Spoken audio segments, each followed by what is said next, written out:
yang WA tadi Mas. Siap. Gimana Mbak E? Mau nanya masalah eh, surat yang versensi itu loh Mas. Yang kemarin Mas Andri kan sudah ke Indonesia. Itu kelanjutannya gimana Mas? Sebentar. Sampean yang WA saya tadi, yang minta telepon. Ya, ya. Terus sekarang yang mau sampean tanyakan apa ini? Oh gini, kan surat itu kan terus datang kan Mas. Nah terus ini bulan ini aku belum, tapi bulan kemarin saya ada lah. Bulan ini belum. Nah terus tadi temanku itu kan suratnya udah datang, tapi itu dari KSP, bukan dari yang Bigo. Jadi ada dua Mas. Ada yang dari KSP, ada yang dari Bigo, ya kan? Nah terus tapi itu nilainya nggak sama, ya kan? Terus temanku itu terus-terusan ditanya sama majikan Mas, maksudnya gimana kok kayak gini gitu loh Mas. Nah terus kan aku ngomong, ya kemarin saya sudah ngomong sama Mas Andro, terus Mas Andro sudah ke Indonesia, katanya mau ngobrol lah sama orang Indonesia gitu kan. Lah aku habis ngomong karo Pak Beni WA, habis ngomong karo Pak Sistama, tapi nggak ada hasilnya gitu. Terus lah saya tanya Mas Andro, iya lah kelanjutannya umpamanya Mas Andri bisa bantu gitu loh Mas. Jadi gini ya Mbak, kalau urusan utang dan potongannya ke sampean yang masih di Hong Kong itu semua itu bukan persoalan Pak Beni sama Pak Sestama, karena yang handle kan anak buahnya. Gitu loh. Jadi jangan dihantam semuanya sama mereka. Mereka itu kan pimpinan yang dikerjanya kan banyak. Nah urusan untuk potongan buktinya beberapa teman kemarin itu bisa kelar. Cuman ya memang harus kita sendiri yang mau berjuang Mbak. Gitu loh. Makanya saya kadang bantu teman-teman itu kayak gitu. Gitu. Ada yang alah wong tetap gak bisa karena memang effortnya, usahanya itu nggak terus gitu loh.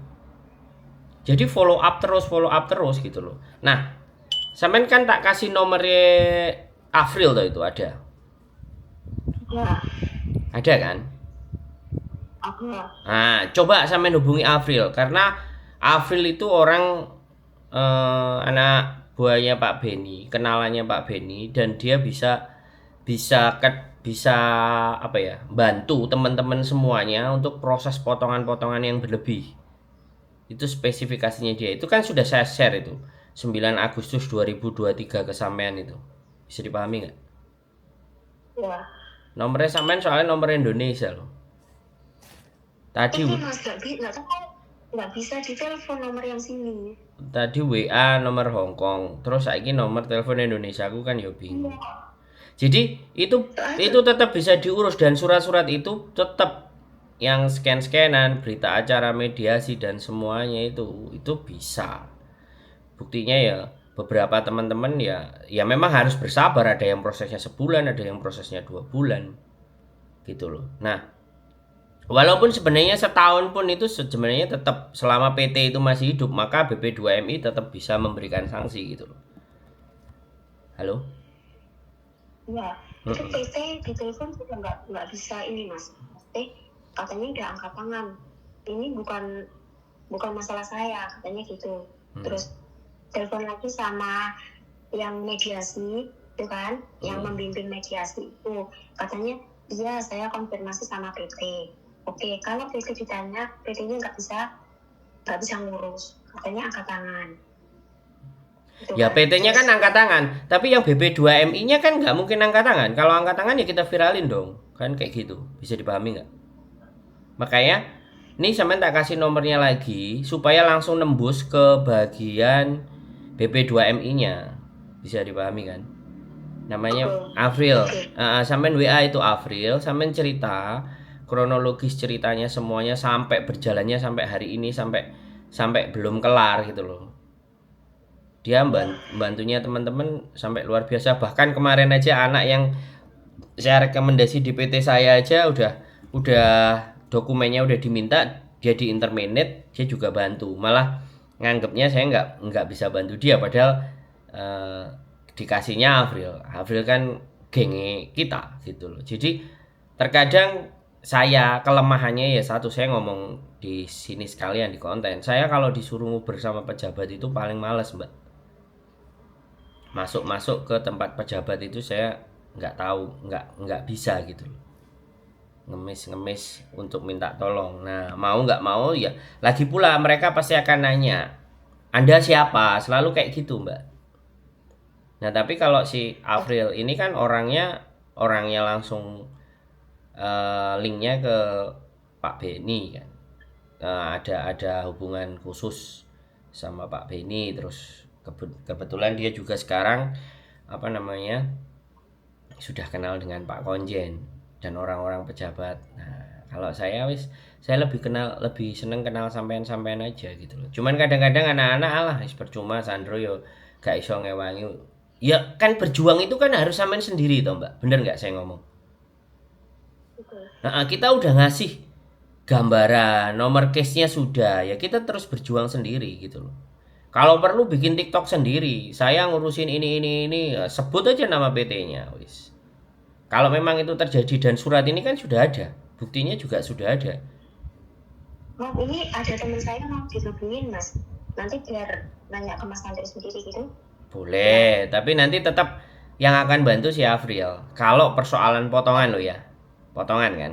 Oke. Nah, potongan kan, yang potongan berlebih. Terus sekarang kondisinya sama majikan bagaimana? Masih baik-baik saja kan? Iya, kalau saya alhamdulillah baik-baik saja. Terus yang sampean mau kejar tadi itu apa? Potongannya. Udah selesai apa belum? Iya, maksudnya Belum ya? Udah, potongannya udah. Maksudnya surat itu loh, Mas. Oh, utangnya masih jalan terus. Oh, itu maksud Mas. Tapi potongan, tapi uang sampean udah balik atau? Udah pokoknya itu udah clear.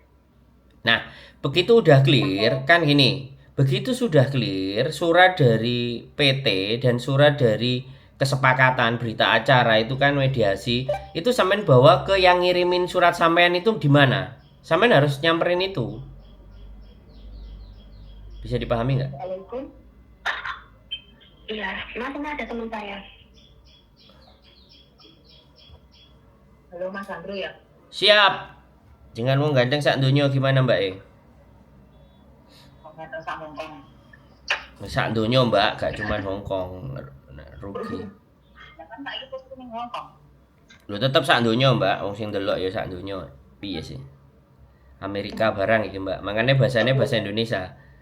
Jadi sing Amerika ben gak bingung. Omongan Mas Andro Mas itu gimana kok surat saya masih berdatangan? Nah, tapi kan urusan kelar. Urusan sudah ada, aku udah dikirimin surat pokoknya dari PT itu sin care sama Bibu sama yang satunya itu stop. Oke, gini loh, gini. Kalau urusan sama PT sudah beres dan sudah kelar sampean semuanya, surat itu masih datang ya. Harusnya memang kita ke KJRI komplain. Boleh, satu. Aduan, satu masuk ke aduan. Terus yang kedua, kita telepon ke BB2MI. Gitu loh. Karena sekali lagi ada gini loh. Di Indonesia itu kita sudah kelarin urusan. Tapi Hong Kong itu masih tidak mau. Karena Hong Kong udah terlanjur ngasih duit, pembiayaan itu udah ngasih duit ke PT. Jadi selama PT-nya tidak membayar ke surat tagihan yang di Hong Kong itu, maka surat itu akan terus jalan. Berarti sebenarnya yang bermasalah adalah PT-nya sudah nggak setor lagi sama yang di Hong Kong. Jadi duit tetap ditilep dewe. Dan dia kan nggak diributin. Yang diributin kan sampeannya. Bisa dipahami nggak? Aneh memang. Bukan aneh. Bukan aneh. Kayak gini loh. Dari pihak bank satunya sama yang satunya itu jumlahnya nggak sama. Totalnya nggak sama. Ya makanya kalau kayak gitu kan harus ditindak. Yang pertama PT-nya. Jadi skema pembiayaan itu gini loh Mbak. ya, si PT itu sama agent, ya kan, pinjem duit ke Hong Kong. Terus Hong Kongnya ngasih pencairan dana, dan harusnya kan yang nerima sampean, karena yang nyicil kan sampean, tapi sampean kan nggak nerima, yang nerima PT. Nah, sampean yang nyicil ke lisensi itu gitu loh. Lah giliran sampean sudah kelar sama PT di mediasi sama BP2MI misalnya. Tetapi si PT-nya kan tetap gak mau bayar yang pembiayaan yang di Hong Kong. Akhirnya suratnya diteruskan ke sampean. Jadi surat deal-dealannya sampean itu tidak diterima sama yang di Hong Kong gitu loh. Lah kalau sudah jelas mediasinya ya bawa ke KJRI loh. Biar PT-nya juga sekalian ditegur sama KJRI. Sekalian juga ke BP2MI dilaporkan, dan memang harus diviralkan kalau kayak gini ini PT-nya gitu loh. Aku udah pernah laporan ke BP2MI ya. Terus jawabannya mereka apa? Abaikan. Nah ya wis tuh, lah sampean kan ya gak ada masalah tuh diabaikan. Kan sampean Ya, ketakutan, nggak ada masalah. sampean kan ketakutan sendiri nek majikane ngonangi kan. Majikan tahu mas. Nah ya Majikan sudah, tuh tahu majikan. lah ya sudah kan, pernyataan abaikan itu sampean rekam nggak? Ada pernyataan yang sampean bisa bisa menunjukkan seandainya nanti, seandainya nanti pihak bank itu nagih sampean kan suruh abaikan, kan ada pernyataannya. Dan surat mediasi itu bisa, gini aku ngomong, surat mediasi yang dari sampean itu sampean translate dalam bahasa Inggris, jadi gak apa-apa, ini sudah saya clear sama PT, saya sudah nggak ada dengan kamu gitu.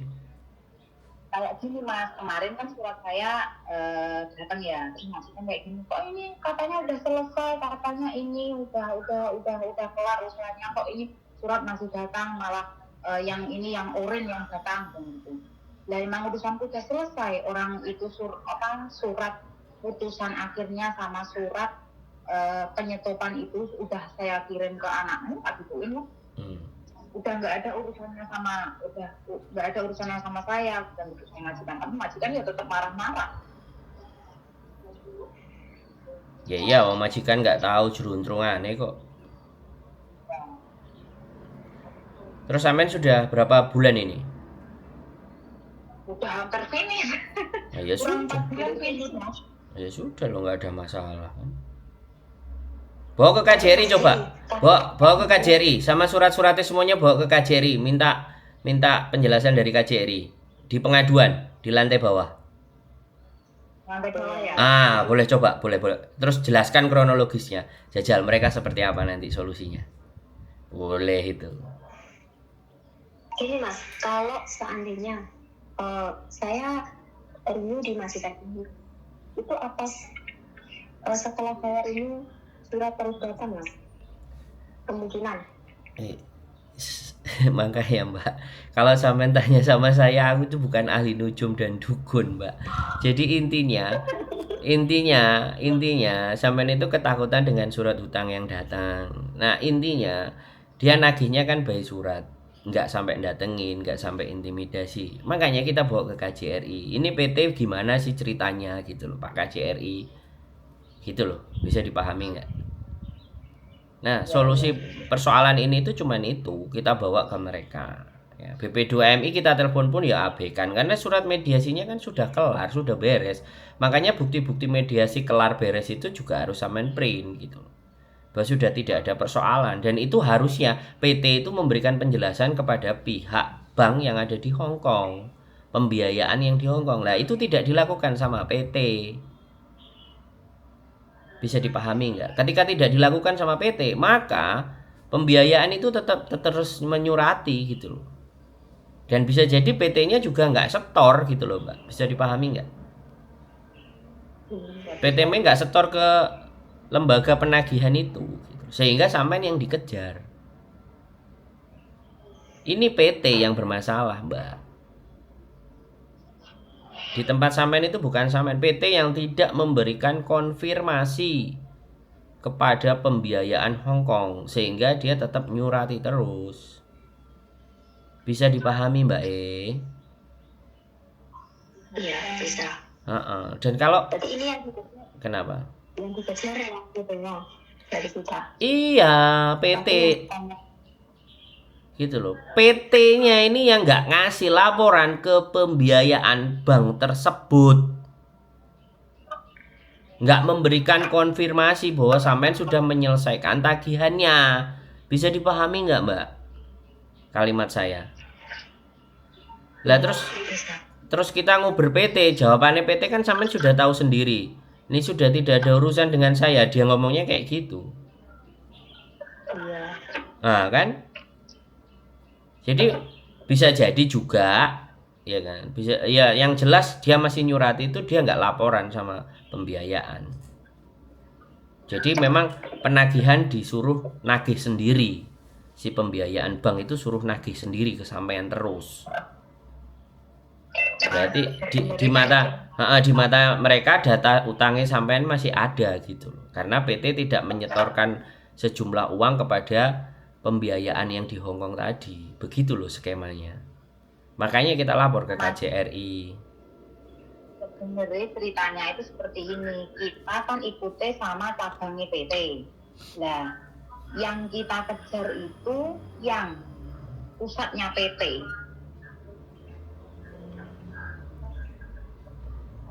Jadi pusatnya PT itu ya cuman mungkin dia cuman ngomong tok, ngomongnya cuman oh iya nanti aku sampaikan, iya nanti aku cuman kayak gitu tok. Kita nggak ada sama sekali, nggak ada komunikasi sama yang cabangnya ini. Makanya harus dilaporkan ke KJRI. Apa tanggapan KJRI? Ya, karena yang posisi dekat sama sampean kan KJRI. BP2MI kan udah jawabannya begitu. PT juga jawabannya begitu. Makanya sekarang tinggal harapannya ke KJRI, sampean bawa itu berkasnya. Surat-suratnya juga sampean bawa. Putusan mediasi juga sudah kelar gitu loh, Mbak. Bisa. Jadi saya jangan dipanjang-panjangin lagi ceritanya yang ini, bawa semua dokumen ke KJRI. Bikin pengaduan. Bisa dipahami? Ya, bisa dipahami Mbak Iya, bisa. Kalau sampean berani itu datengin pembiayaannya. Kenapa kok kamu masih datengin surat ini ke majikanku? Itu sampean akan menemukan jawaban yang tepat. Mas, kalau kantornya itu ya, kantornya yang dikirim itu, kantornya itu pindah-pindah Mas, yang kantornya dia itu pindah-pindah. Ada salah satu temen yang datengin kantornya, tapi nggak ada. Nah, berarti itu hanya intimidasi. Itu hanya nakut-nakuti. Buktinya juga surat tok tidak ada tindakan. Berarti kan surat kaleng. Bisa dipahami nggak?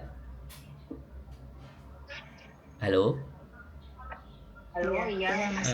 Berarti surat kaleng. Surat kaleng itu artinya pengirimnya itu nggak jelas karena dia hanya sebenarnya intimidasi sama sampean. Kan dua kemungkinan jatuhnya kalau sampean cerita sama saya bahwa kantornya nggak ada. Berarti ya sudah, mereka hanya ngintimidasi supaya sampean ketakutan, terus tidak nyaman di majikan, terus majikan mau ngintermanage sampean. Kan kayak gitu. Bisa dipahami kan? Bisa apa enggak? Enggak bisa dipahami Mas Ian. Saya ngomong masih enggak bisa dipahami. Bisa Mas. Bisa. Jadi sekarang itu kita, teman-teman kita di sini itu kalau sudah ditakut-takutin, itu kadang takut beneran loh, Mbak. Makanya di konten saya itu saya enggak pernah berusaha